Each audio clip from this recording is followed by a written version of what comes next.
Oh, wow.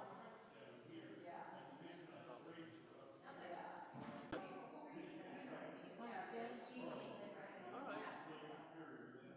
Still half blind, half deaf.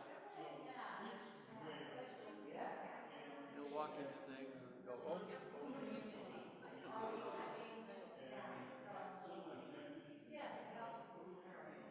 Fortunately, he's not knocked over because he's low to the ground.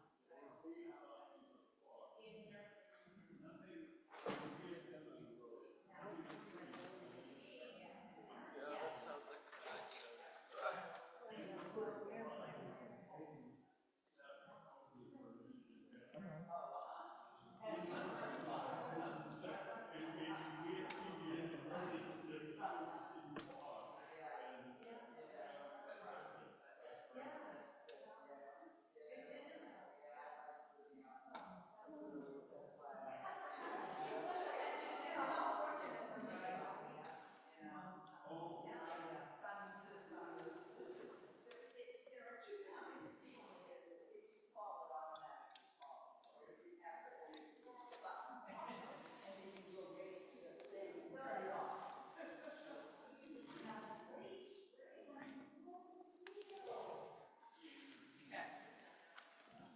Is that clock right? Does anyone know?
I haven't sent any emails out yet. Oh, I didn't know. Hasn't been time. Oh, of course you haven't. I was just thinking of, trying to think of what I was going to do. And that's the only reason. I wasn't thinking. So Kathy, I bet you this one. The harvesting is over. That's good. Yeah. Harvesting is Well, I still got tomatoes.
It's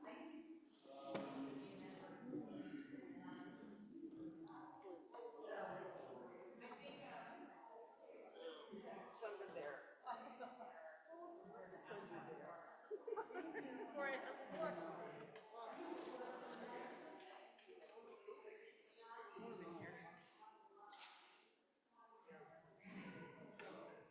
Used to be a pair of crazy pants and I made it into a shirt. Oh, okay, yeah. I can't even imagine any sewing. It's really, I couldn't imagine. Yeah, I like the fabric and I had a shirt just like it, but it's too small. So I took the crazy pants. Okay, great weather, great. Yeah. One of the fabrics I can wear without turning person. Just photograph the windows. He did a lot of photographing. And it's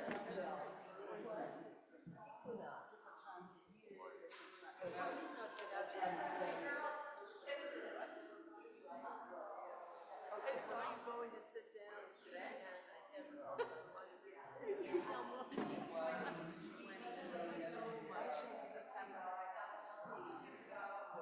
okay, here is 2 days. Yes. I have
Am I on? Am I on? I'm on.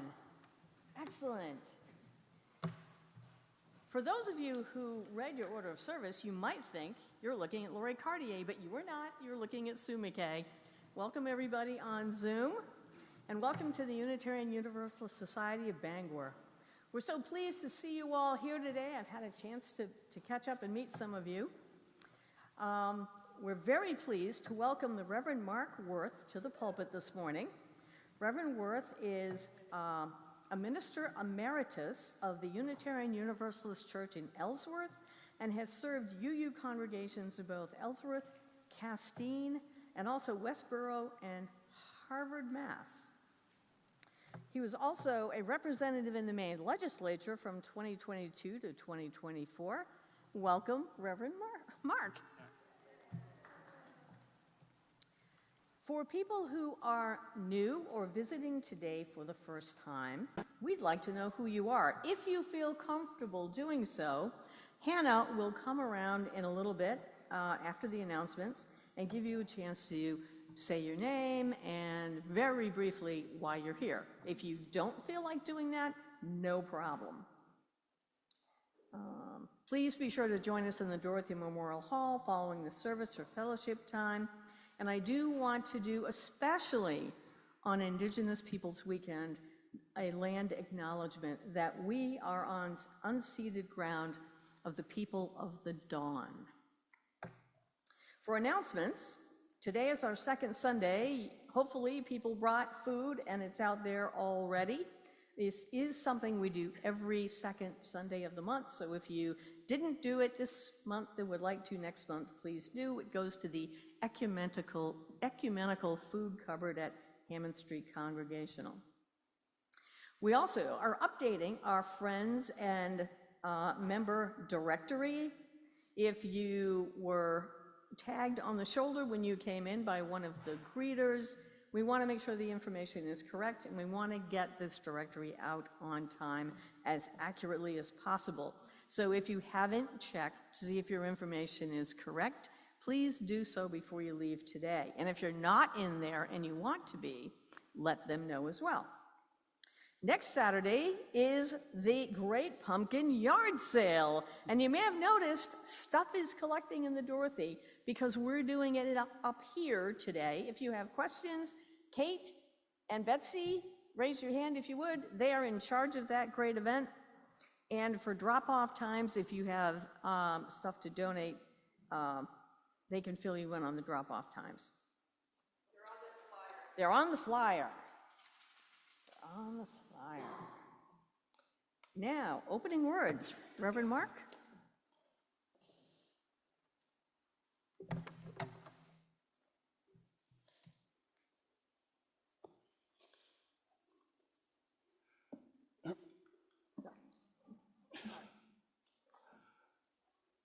We have a little height difference here.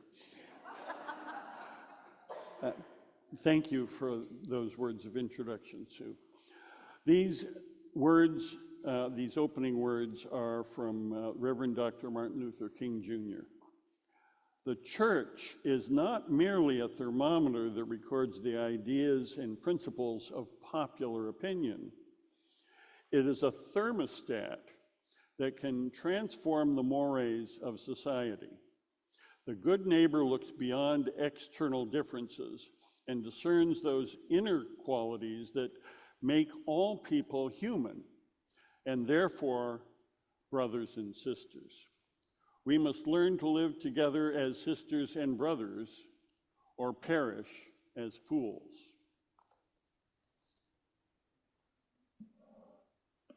Okay, before we do the introduction, I left out the opportunity for people to introduce themselves. Hannah, you have the microphone?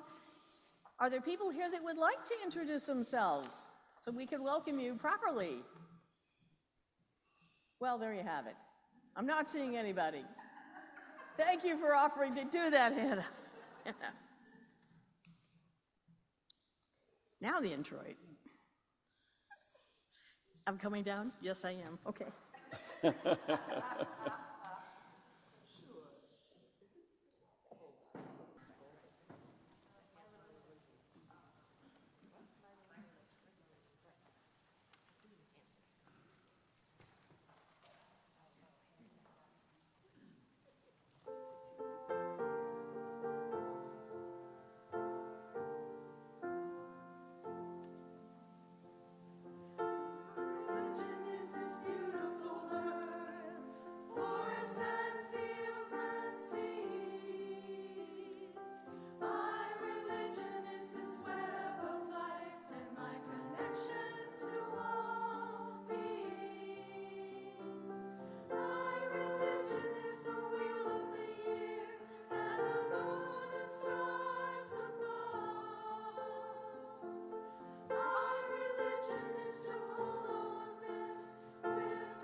Next is the chalice lighting, and lighting it is, you gave me the name.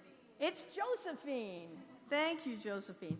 And she is also going to light the lotus candle in honor of Indigenous Peoples' Day. Let me get to this chalice lighting. Here we go. The lighting of chalice lighting is A Fire in the Universe by Sean Trapp. Our chalice reminds us that the fire within ourselves is the same fire that illuminates the universe. It is our reminder that all is connected, even though the space of the void is vast and our experience here is but a blip in the cosmic timeline. This flame is our promise that in our smallness and our short time on this earth, that we live intently and deeply with love for one another, with honesty and integrity, to be guided by rational thought and critical thinking, and with a sense of shared responsibility. For as the late astronomer Carl Sagan reminded us, this pale blue dot is the only home we've ever known. Blessed be. Now, for our opening hymn, for those of you who read music and want to look it up, it's in 1069 in the Teal Hymnal. It's entitled Ancient Mother. Some of you may not know it. The choirs, we're all going to sing it through 3 times. If you don't know it, just kind of listen for the first time through and then just join in gleefully for the second and third time.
Ancient Mother.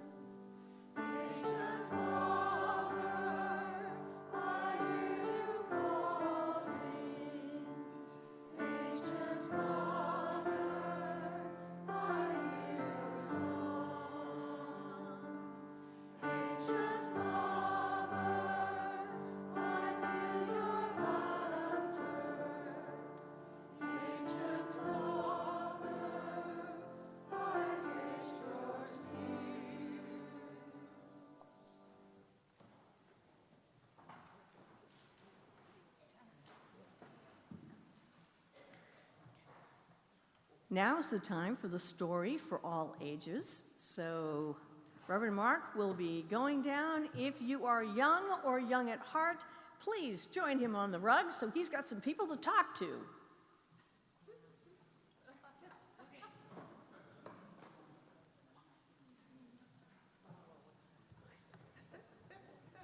Young at heart.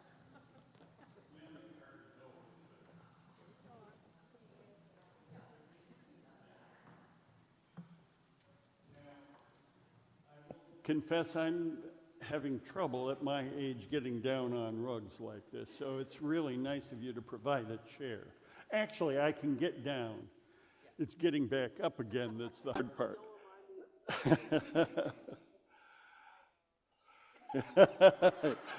It's tough getting old, isn't it? You really know. Okay. Well, so This is Indigenous Peoples Day weekend. Tomorrow actually is Indigenous Peoples Day, and it's also a federal holiday called what? Columbus Day. And why has Maine changed things from Columbus Day to Indigenous Peoples Day? Because Columbus was an invader, and we are honoring the people who were already here. Okay, Columbus was an invader, and we're honoring the people who were already here. Now, I used to teach U.S. history before I went into the ministry. I've had various careers. And I used to start off the school year in American history asking, who discovered America? And the answer to that question would be what? The Native Americans. They were here long before Columbus, weren't they?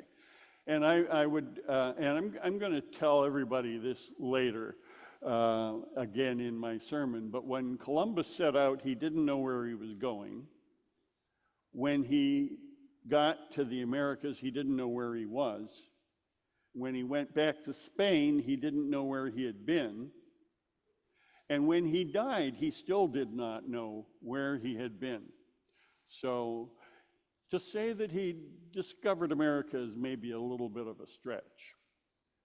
The Native Americans got here 20, 30,000 years before Columbus. Somewhere in that range, we don't know exactly. But I want to tell you about some other explorers. We know that Leif Erikson and the Vikings got to the Americas before Columbus, several hundred years before Columbus. Has anyone here ever heard of Brendan the Navigator, also called Brendan the Irish Monk? Okay. So there was a real person, Saint Brendan, he's called by the Catholic Church. He lived in Ireland in the 500s of the Common Era. And he and 13 monks set sail in a traditional Irish boat of that time. They were made of leather, of all things, with a wooden framework.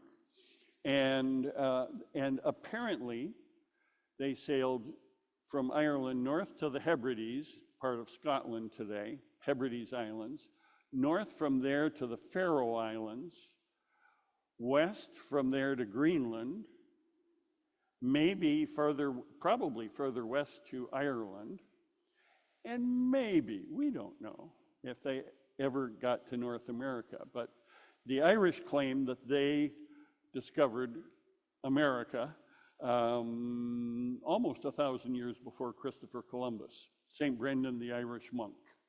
And the story is, there's a lot of legend. You know, Brendan dealt with sea monsters and demons and all sorts of things that people believed in at the time. And for instance, his memoirs of this journey, he claimed that he had seen the sea on fire. Well, there's speculation that that was at Iceland that he encountered volcanoes that spilled over into the sea. So there is a song, and if I was a better musician, I would play an instrument with this, but I'm going to attempt to sing to you St. Brendan's Fair Isle. When I was a lad on the Emerald Isle, I heard many stories, both lovely and wild, about the great dragons and monsters that swallow the ships as they sail on the sea. Though I was an artist with canvas and paint, I sailed with St. Brendan and his jolly saints.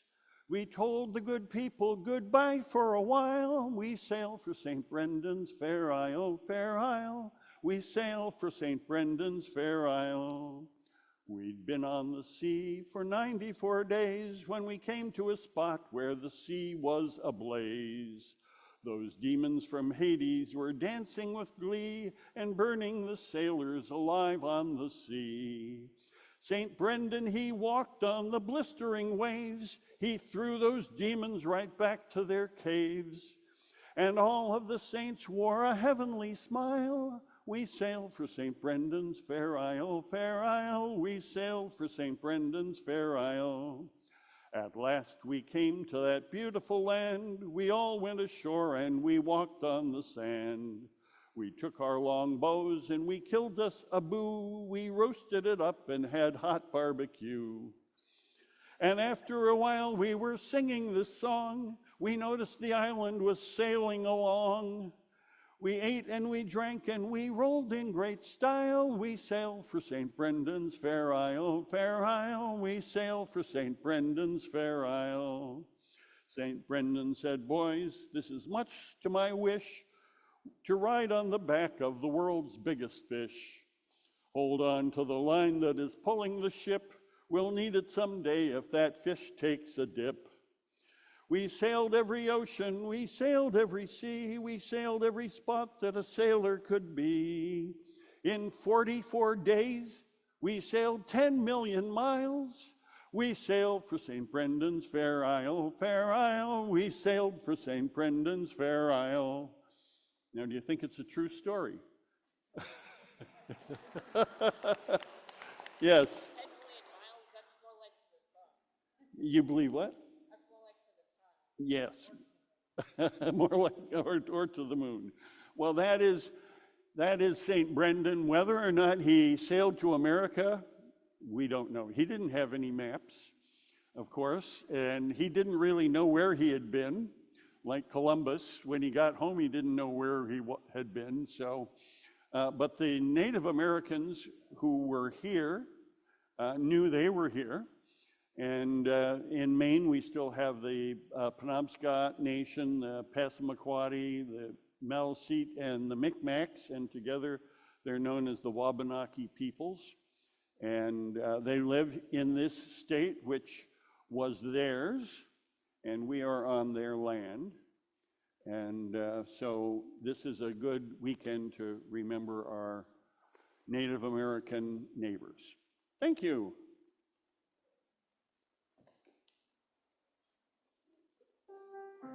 Oh, what?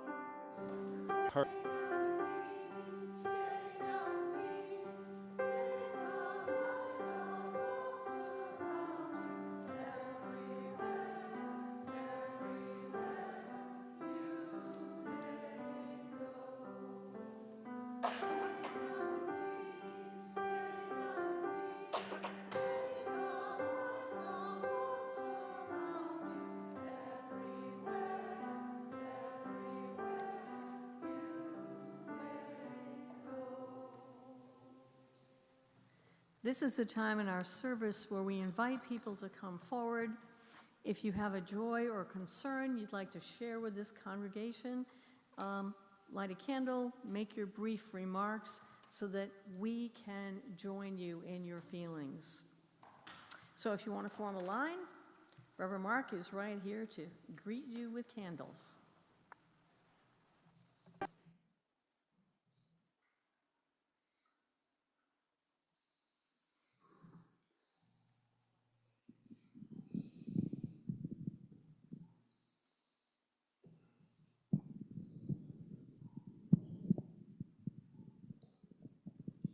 Is it better to leave this in here or to hand it to people? Okay, well, I will hand it. Thank you. You like this first? Okay.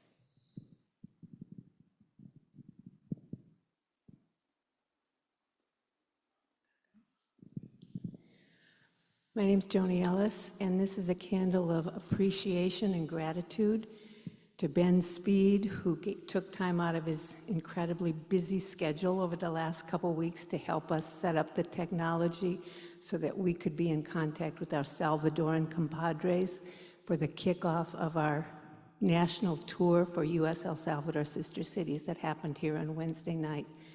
And also to Lori Cartier, who acted as our liaison for technology, as well as for the incredible amount of effort and time she put into last week's Malaga performance.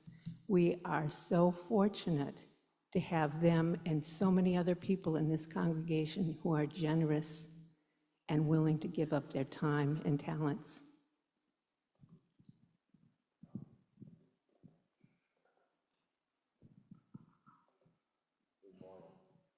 Good morning. I'm Tom.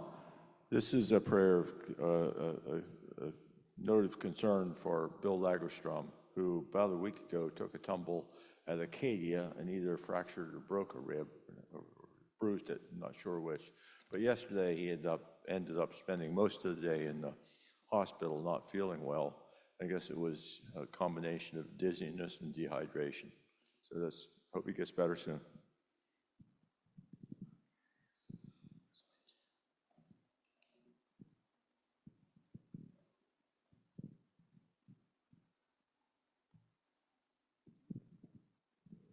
I'm Devin, and I went to the Grand Platner Town Hall on Thursday, and I gotta say, he's a very exciting candidate.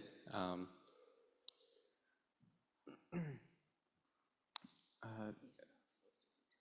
reason I bring it up is I thought it would be good if a lot of y'all would want to volunteer for the referendum, but also for I guess getting the vote out next year as well, when that happens. It's very important work. I've been trying to get out more, and it's a lot of fun. It's hard work, but it's better than sitting at home all day. If we have anybody on Zoom that would like to have Reverend Mark light a candle on your behalf, please put it in the chat. And just a reminder to people who are new here, we cannot do political announcements. So that's just for the future, just for the future. Nobody else? Okay. Well, Oh.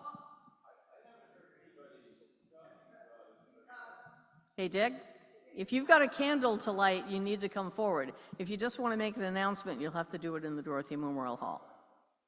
Okay, thank you. well, I'm actually going to share a joy myself. I have a sister in Michigan who has just completed her chemotherapy and radiation treatment for cancer. She's all done and is in good health, and so I'm lighting a candle of joy for her.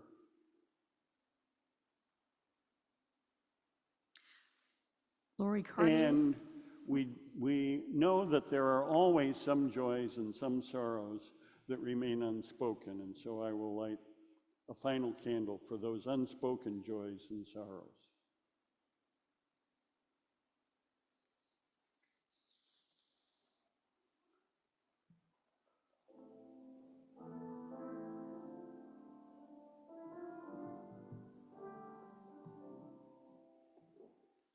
Spirit of God,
Now is the time in our service where we have an opportunity to give back financially to the good work of this church and the greater population in the Bangor area, plates will be passed.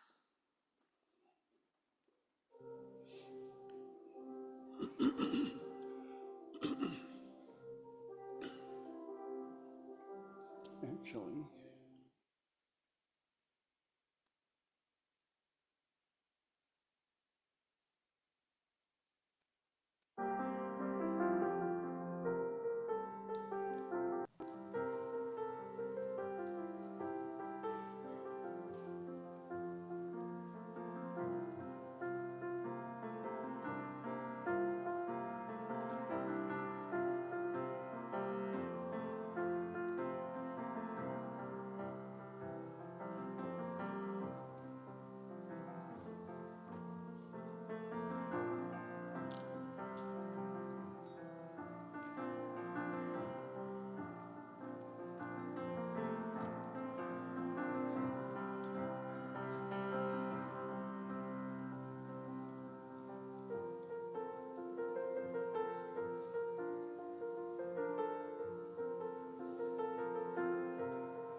From you I receive,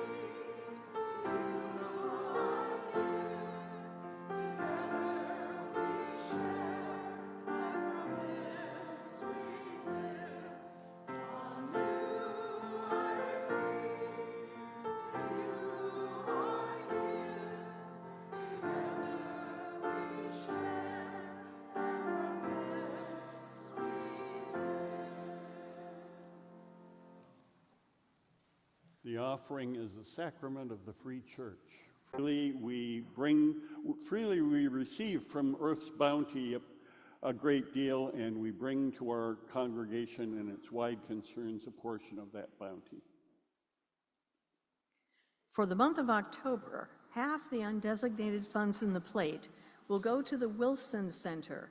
The mission of the Wilson Center is to create a progressive, ecumenical, and multi-faith dialogue for the University of Maine community, and through worship, study, and service to work for social justice, honor diversity, and offer opportunities for spiritual growth.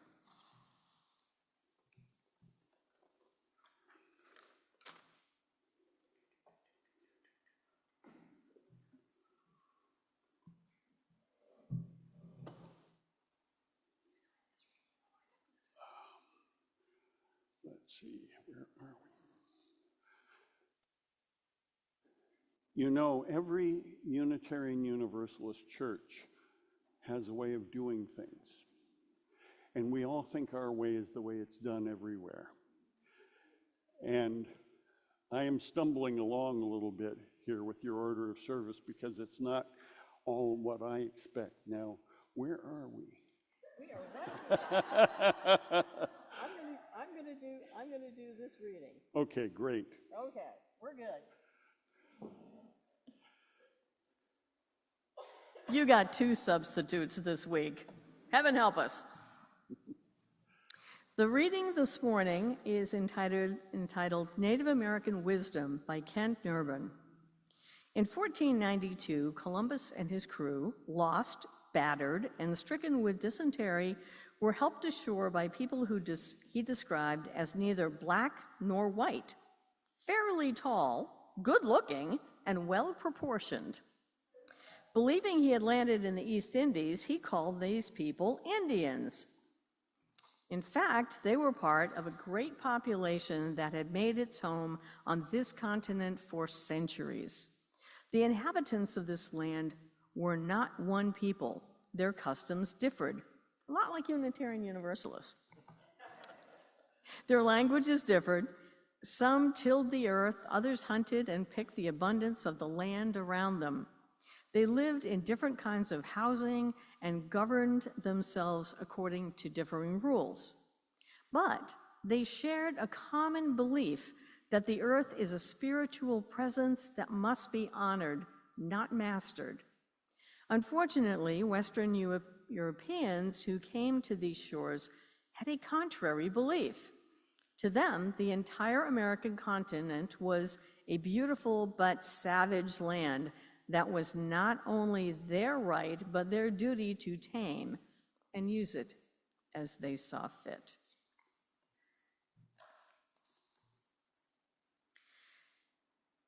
So for our special music, we have the choir.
And now for our sermon, Reverend Mark.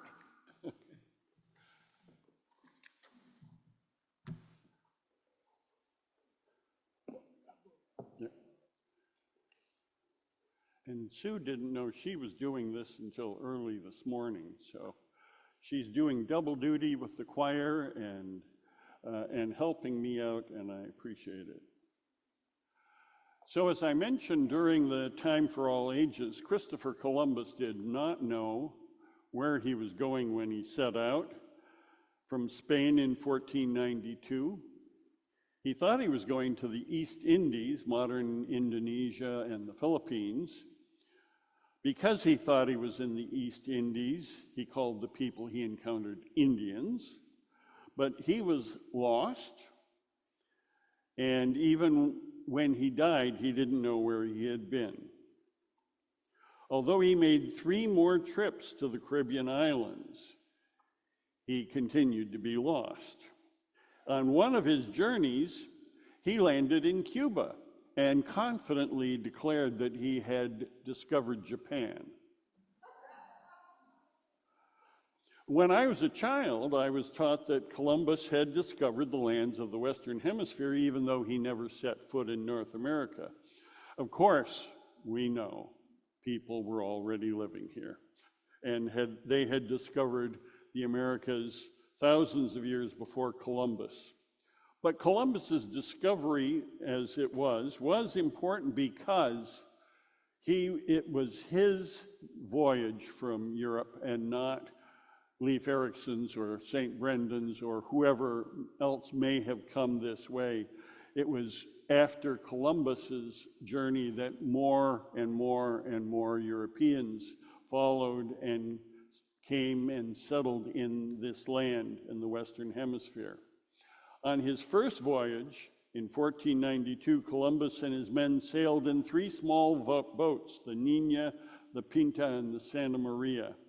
A few years ago, a replica of the ship Columbus sailed, the Nao Santa Maria, visited Bucksport and was scheduled to come upriver to Bangor, but it was met with protests.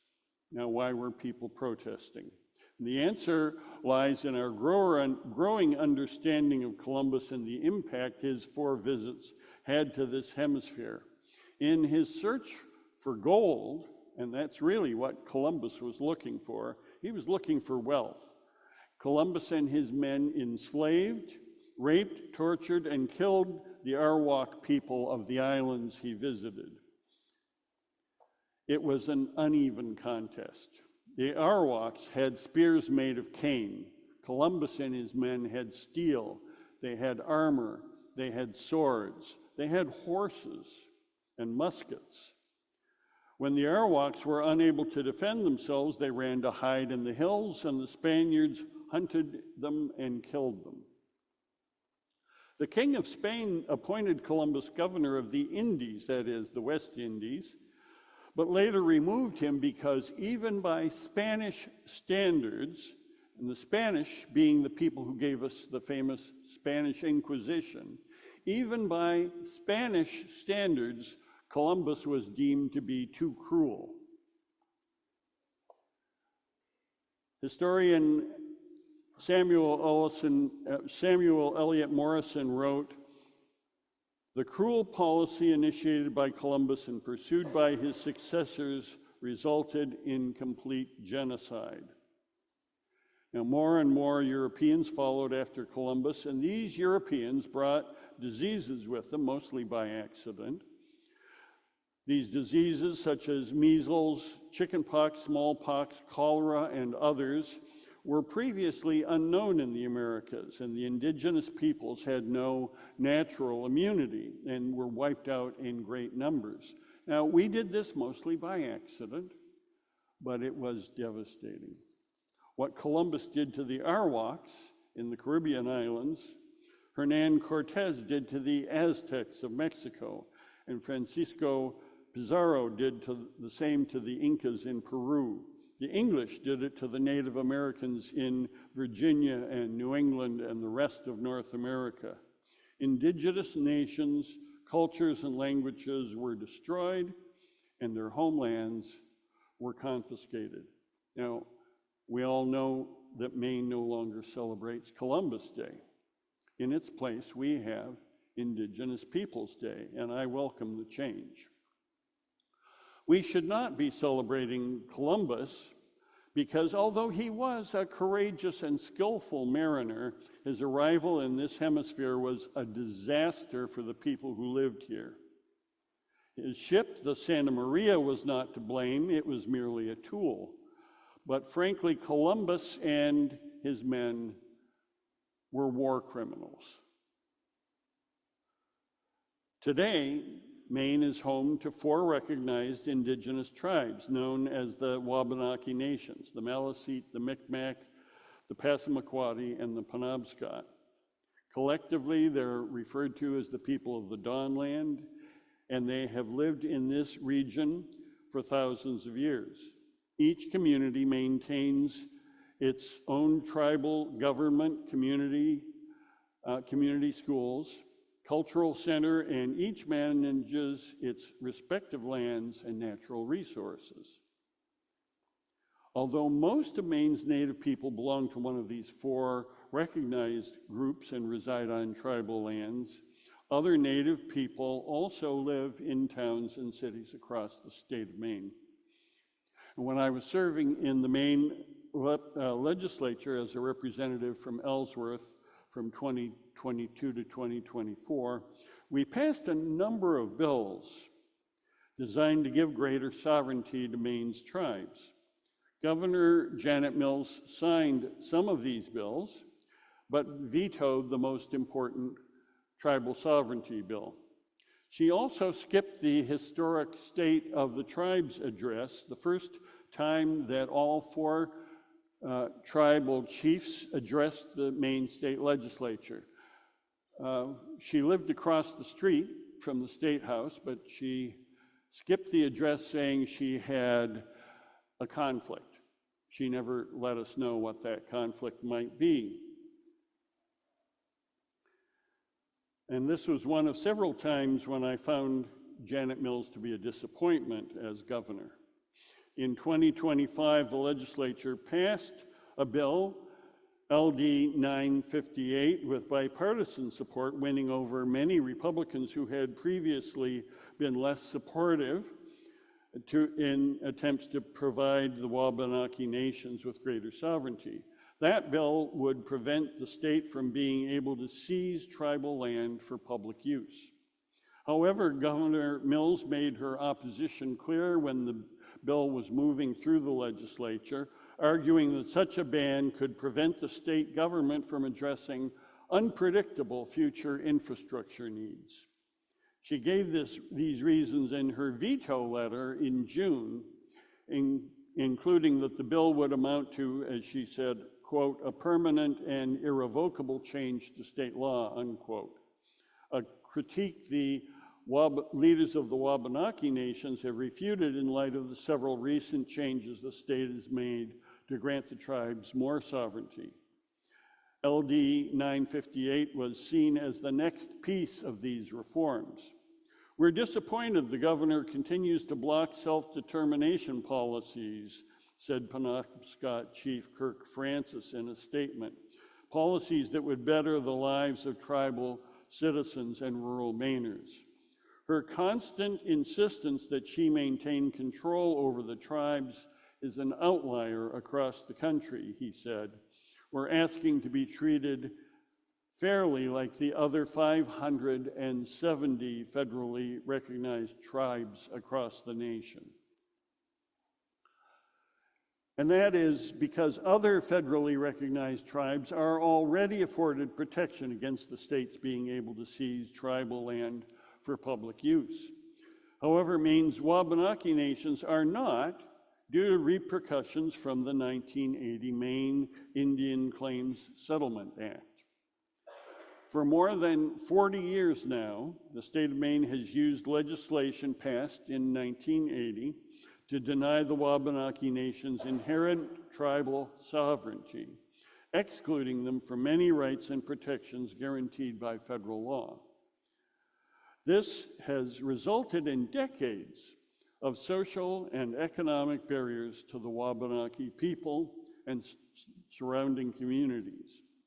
Overall, the 1980 Land Settlement Act has resulted in the tribes being treated more like municipalities than like sovereign nations in the way that other federally recognized tribes are.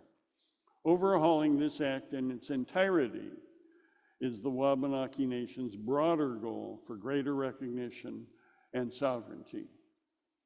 But Mills has opposed this kind of sweeping reform, opting instead for some targeted piecemeal changes, and she has signed several bills that improve the status of the tribes in Maine. Now, when I was in the legislature, we made some progress. The legislature passed and the tribes have ratified changes to the 1980 Act, such as expanding tribal authority to prosecute crimes within their jurisdiction, permitting the tribes to handle sports betting and ensuring the tribes receive the benefits and protections of the Violence Against Women Act, the Indian Child Welfare Act, and the Safe Drinking Water Act.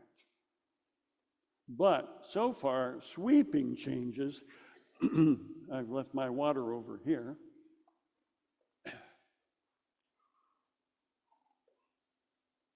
But so far, sweeping changes to the 1980 Settlement Act have failed because of Janet Mills' opposition.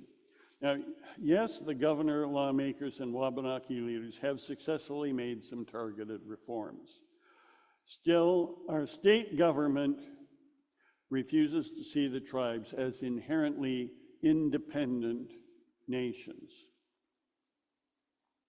Now, I had a flashback to my high school, one of my high school math classes, where when following the debate around her these recent bills, this came to me. So stick with this thinking for a minute. There's a philosophical argument known as Zeno's dichotomy paradox. There will be no quiz afterwards. You don't have to remember that. But Zeno reasoned that if you are trying to reach a specific destination and you go halfway there, and then you go halfway again, and you go halfway again and halfway again, you never actually reach your destination. You just keep getting halfway. Now, I'm oversimplifying it, but this paradox was one of many that the ancient Greeks would muddle over when pondering questions of space, time, and motion, etc. Now, that seems to be the approach that some Maine officials have been taking to tribal rights. We keep getting halfway there. During the Judiciary Committee's April work session on the eminent domain bill, the Mills administration announced its opposition at that time, despite some concessions made by the tribes and the bill sponsors. It's impossible to know how the eventual location of these lands could impact public transportation needs in coming years, and certainly not decades into the future, said Megan Russo, Director of Government Affairs at Maine Department of Transportation, echoing other comments made by the Governor's Counsel, Jerry Reed. Reverend Adam Lee, Democrat of Auburn, countered that it's an issue that the state shouldn't be debating. He said, "I fundamentally think of our relationship with the tribes as a government-to-government relationship. We can't take a part of New Hampshire. We can't take a part of Greenland or Panama," he said, referring to some other person's suggestions. Maine's relationship with the tribes cannot be based on the state's needs. It needs to be based on mutual trust and support and respect. Now, there's one more bill that Governor Mills has actually delayed. She's neither signed it nor vetoed it, and that is LD 1164, passed in June, this past June, to legalize online casino gambling. The bill gives exclusive rights to the 4 Maine tribes. Each tribe would get a license to run one online casino with partners like DraftKings or Caesars. However, that bill is set to sit until this coming January because Governor Mills did not sign it or veto it before the legislature ended its session. Now, I have to admit that I am not comfortable personally with any expansion of gambling. The gambling industry likes to call it gaming, but gambling isn't a game. My dad was a Methodist minister, and we grew up in a household where there was no cigarettes, no alcohol, and no playing cards. You couldn't even play a game that was not a betting game with regular playing cards in our house. An old maid deck or a Crazy Eights deck or an Uno deck would be fine because you don't play gambling games with them. But this was, a little bit old-fashioned Methodist way of looking at things, and part of that has stuck with me. When I was serving the Ellsworth Church, there was a member of that congregation who lost her job because she was stealing from her employer to pay for her gambling addiction. Now, her employer turned out to be very nice about it and did not turn her into the police, but fired her and demanded that the amount be paid back, which eventually she was able to make good on that. And my sister-in-law in Wisconsin almost lost her house because of her husband's gambling addiction. So I see this as something I don't want us to be expanding gambling. On the other hand, I absolutely support Maine's tribes. And so there were actually 3 gambling bills, kind of related bills related but different bills that came to the legislature when I was there. When you're in your seat at the legislature, you can vote yes or you can vote no. There is no button for maybe. There is no button for I would like a different bill. You can choose one or the other. The only way to not vote is to not be present in the chamber when the vote comes up. And twice, as the debate started on these gambling bills, and I didn't want to vote against the tribes, but I didn't want to vote for gambling, twice I got up. I was sitting in the middle of the aisle, a bad place to be, and managed to get down to the end of the aisle that I was in and up the aisle out of the chamber and out the door before the vote was taken. A third time, nobody was debating this third bill, and it came up for a vote before I could get out the door. And I stood there, the sergeant at arms, has drawn a rope across the door, and I stood there for some time while people were voting, and finally the Speaker of the House, Rachel Talbot Ross, got out of her podium, came down the aisle and talked to me. She said, "Mark, you have to vote." And I went back to my seat, and I reluctantly voted yes for the bill. I voted for the tribes, although I did not want to vote for gambling. But that was my dilemma. And that's how things work there. So my personal opposition to gambling aside, I strongly support Maine's tribes, and under the limitations set by the 1980 Settlement Act, I believe they have not been treated fairly.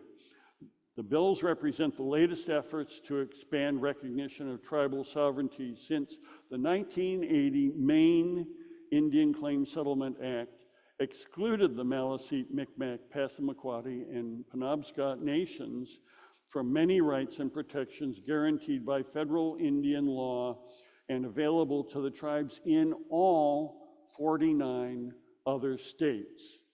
Maine's tribes should at least have the same rights and opportunities as the tribes in the rest of our nation.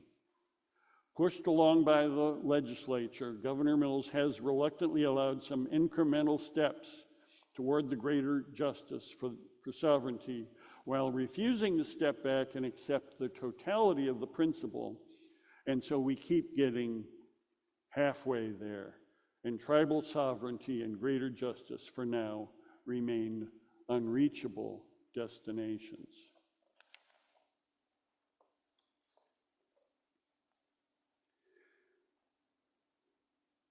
And we have a closing hymn.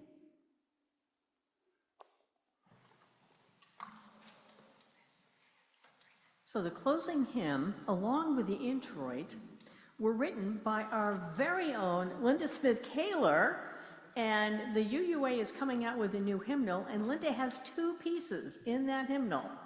So we are very proud of her. So once again,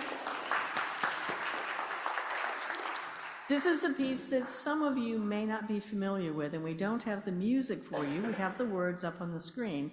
So what we're going to do is go through it 3 times, just like we did on the other one, and by the second time, I'm sure you'll pick it up.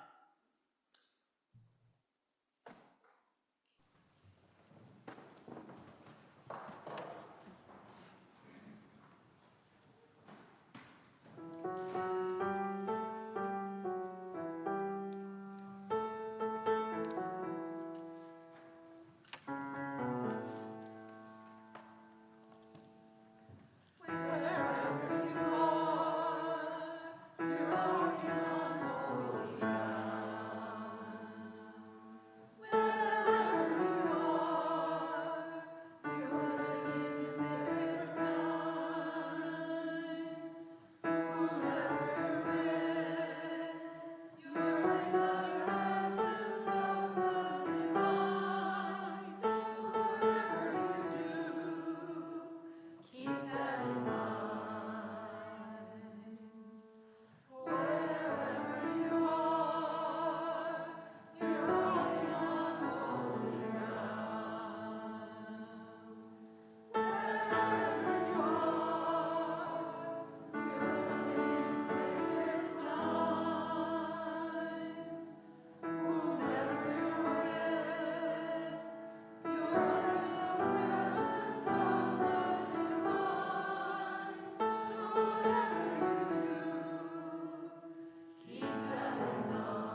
Thank you, Linda.